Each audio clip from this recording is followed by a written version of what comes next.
په اسکارو او په معصوره دعاګانو کې بل دا دعا د دواړو جهانو د سالار صلی الله علیه وسلم مبارک سره نقل ده: رضیت بالله ربا وبالاسلام دینا وبمحمد صلی الله علیه وسلم نبیا. د دې الفاظو او د دې دعا د دې تورو لنډه لفظي ترجمه دا ده: رضیت بالله ربا، زه په دې خوش او راضي او خوشحاله یم چې الله مې رب دی. وبالاسلام دینا، او په دې خوش او راضي او خوشحاله یم چې اسلام زما دین دی، زما لاره ده، زما قانون دی. او په دې راضي یم وبمحمد صلی الله علیه وسلم نبیا، چې نبی علیه الصلاة والسلام چې د الله استازی دی، د الله رب العزت پیغمبر دی، زما رهنما او پیشوا دی،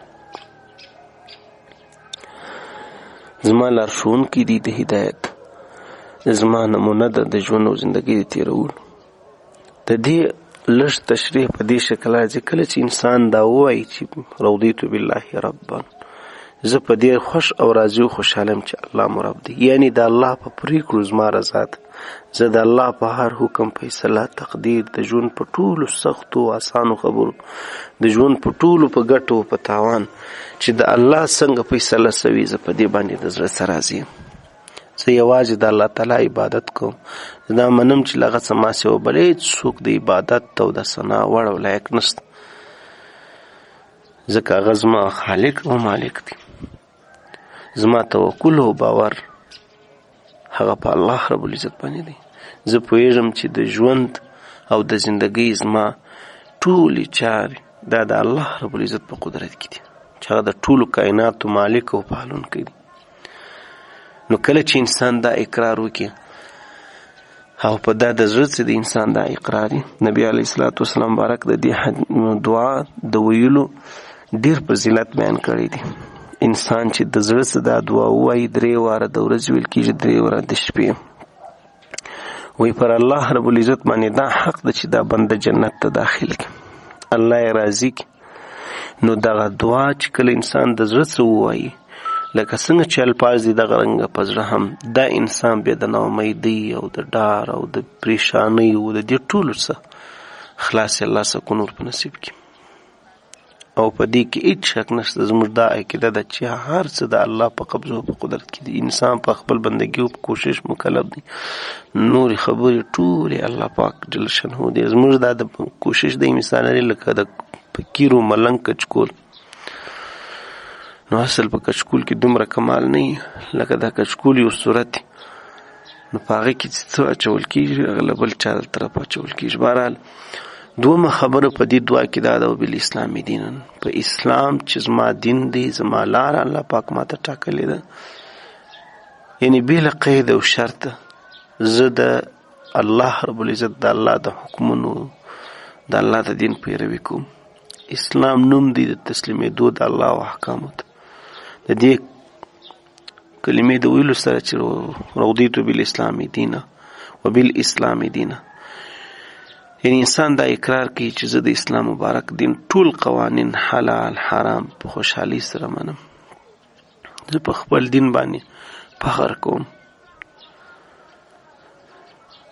چې الله رب العزت ماته د دنیا په نورو نظریو په خبرو کې رقم نظریې او باطلې خبرې موجودې دي. الله رب العزت زما لپاره دین د اسلام غوره کړی دی او ماته دا نصیب کړي دین د اسلام چې الله ته خوښ دی. ان الدین عند الله الاسلام. بس زه په دې د زړه څخه راضي یم، زما د هر څه دا خبرې خوښې دي. او انسان دغه رنګه د دین خبره تر هر څه را مخکې کړي.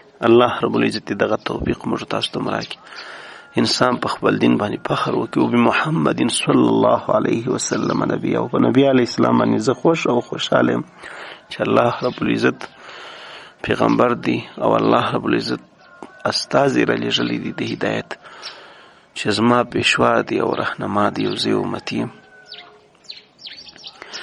یعنی انسان د نبی علیه السلام د سنتو پیروي وکړي. د دې دا معنا ده د ژوند په هره برخه کې، که اخلاق یې، که ناسته پاسته یې، که کاروبار یې، که عبادت یې، که همسایه‌توب یې، که قرابت یې، که رانیول خرڅول یې، یوازې د نبی علیه السلام طریقه او سنت د ځان لپاره نمونه انسان وګڼي، دا نو بیا کامله مینه د نبی علیه السلام مبارک سي. د رسول الله مبارک سنت انسان پر خپلو خواهشاتو رامخکې کړي.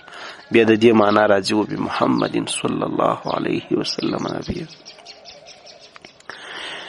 د دې دعا یو حدیث شریف د نبی علیه السلام مبارک دا نقل دی. رسول الله مبارک فرمایي وایي که مسلمان چې سهار او ماښام دا دعا وایي نو په رسول الله صلی الله علیه وسلم مبارک باندې دا حق جوړیږي چې د قیامت په ورځ د هغه لاس ونیسي او شفاعت یې وکړي. لاس یې ونیسم، نبی علیه السلام وایي تر هغه وخته پرې نږدم تر څو چې د ځان سره یې جنت ته داخل نه کړم. دا داسې یوه لنډه او بهترینه دعا ده. د داسې کس لپاره د رسول الله مبارک شفاعت یقیني کیږي چې څوک دا دعا سهار او ماښام د زړه د تله وایي، یعنې لکه څنګه چې معنا وایي انسان یې په هغه شکل باندې وایي او دغه شان یې په خپل عملي ژوند کې راژوندی کړي. همدارنګه بل حدیث شریف د دې دعا په باره کې راځي. نبی علیه السلام مبارک فرمایي ذاقت طعم الایمان من رضی بالله رب و بالاسلام دین و محمد صلی الله علیه وسلم رسولا. صحیح مسلم کې دا حدیث را نقل دی. یعنی د ایمان خوند هغه چا وڅکي چې په الله باندې د رب په توګه، په اسلام باندې د دین په توګه او په محمد صلی الله علیه وسلم باندې د رسول په توګه راضي شو. دا در هر څه زیات خوښ کی او دا هم د خولې وینا هم د عملي ژوند زندګۍ نمونه سي. دا دعا د انسان په زړه کې د ایمان داسې خوږوالی پیدا کوي چې بیا ورته د دنیا د سختو څه سخت مصیبت هم اسانه ښکاره کېږي. همدارنګه د دې دعا په باره کې بل روایت را نقل دی چې د اذان په وخت کې هم که دا دعا انسان وغواړي الله رب العزت به ورته ټول واړه ګناهونه وبخښي. دا دعا د سهار او ماښام د اسکارو برخه خو د په اسکارو کې ویل کېږي، لیکن په حدیثو کې راځي که یو څوک د مؤذن د اذان کوونکي د دې کلمې اشهد ان لا اله الا الله واشهد ان محمد رسول الله، د اشهد ان محمد رسول الله په دغه د شهادت د کلمو په اوریدلو سره پر مهال دا کلمې انسان وایي نو دغه ټول تیر سوي واړه ګناهونه به الله پاک ورته وبخښي. همدارنګه بل روایت د دې دعا د هغه ولو چې مخکې ما درته ذکر کړي وایي کله چې انسان دا دعا وایي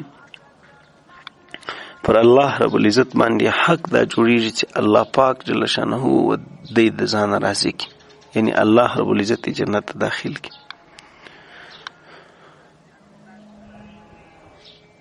نو الله رب العزت د دې دعا د ویلو وس او توفیق موږ تاسو ټول ته نصیب کی. رضیت بالله ربا وبالاسلام دینا وبمحمد صلی الله علیه وسلم نبیا.